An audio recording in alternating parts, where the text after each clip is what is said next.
Guys, pag-uusapan natin ngayon guys ang unoriginal content guys.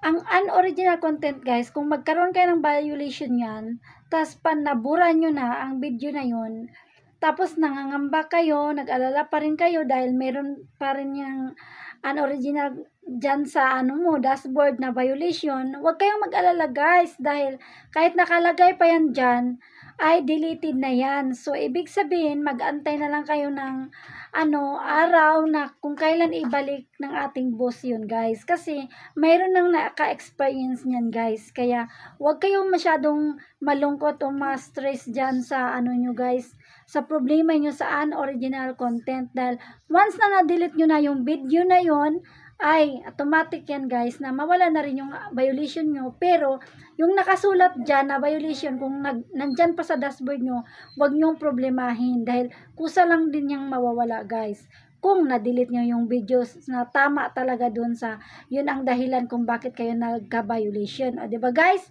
Kaya bawat natin guys, post ng video guys, ay muna tayo guys, mag-antay muna tayo ng mga 5 minutes guys, magtambay muna tayo sa ating timeline para i-check natin yung mga guys, mga tools na maaring lagyan ng mga violation. I-check natin yun guys upang na tayo, ma-aware agad at ma-delete agad natin kung mayroong mang nag-appear doon na violation.